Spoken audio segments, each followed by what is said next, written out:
Lecture de la lettre de saint Paul apôtre aux Colossiens. Frères, depuis le jour où nous avons entendu parler de vous, nous ne cessons pas de prier pour vous. Nous demandons à Dieu de vous combler de la pleine connaissance de sa volonté, en toute sagesse et intelligence spirituelle.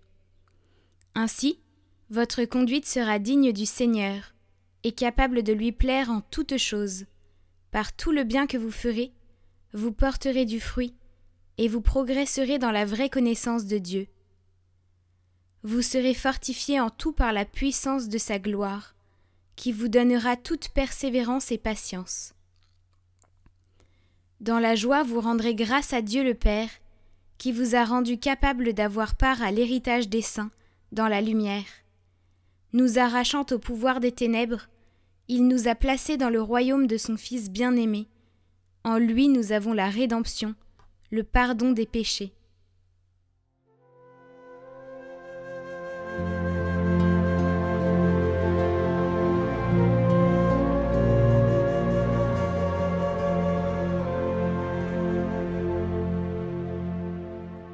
Le Seigneur a fait connaître son salut. Le Seigneur a fait connaître sa victoire et révélé sa justice aux nations. Il s'est rappelé sa fidélité, son amour, en faveur de la maison d'Israël.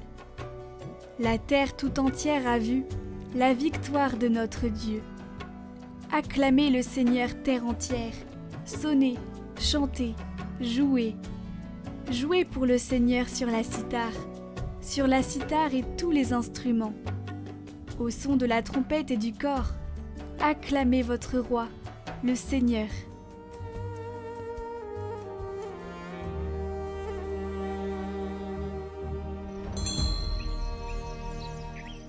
Évangile de Jésus-Christ selon saint Luc. En ce temps-là, la foule se pressait autour de Jésus pour écouter la parole de Dieu, tandis qu'il se tenait au bord du lac de Génézareth. Il vit 2 barques qui se trouvaient au bord du lac. Les pêcheurs en étaient descendus, et ils lavaient leurs filets. Jésus monta dans une des barques qui appartenait à Simon, et il lui demanda de s'écarter un peu du rivage. Puis il s'assit, et de la barque, il enseignait les foules.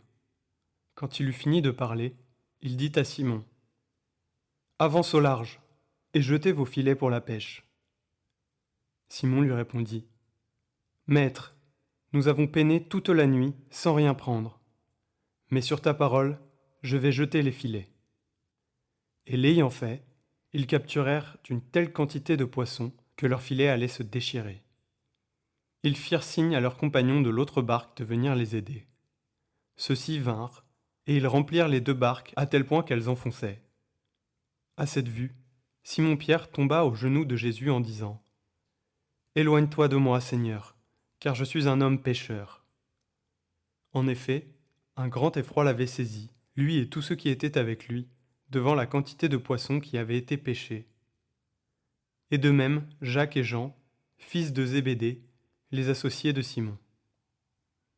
Jésus dit à Simon : « Sois sans crainte, désormais ce sont des hommes que tu prendras. » Alors, ils ramenèrent les barques au rivage, et laissant tout, ils le suivirent.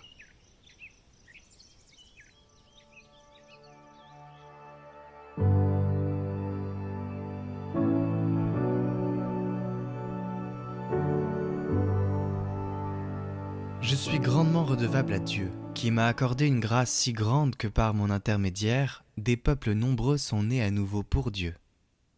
Je t'ai établi comme une lumière parmi les nations, pour porter le salut jusqu'à l'extrémité de la terre.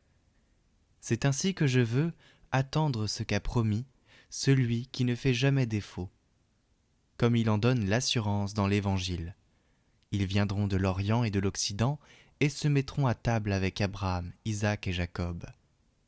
Ainsi, nous avons confiance que des croyants viendront du monde entier. C'est pourquoi il importe de s'adonner à la pêche, comme il faut et avec vigilance, selon l'exhortation et l'enseignement du Seigneur qui dit « Venez à ma suite, et je vous ferai pêcheurs d'hommes. » Il dit encore par les prophètes « Voici que j'envoie des pêcheurs et des chasseurs en grand nombre. » C'est pourquoi il était très important de tendre nos filets afin qu'une grande multitude, qu'une foule de gens soit prise pour Dieu et que, pour baptiser et exhorter le peuple, il y ait partout des prêtres, selon la parole du Seigneur.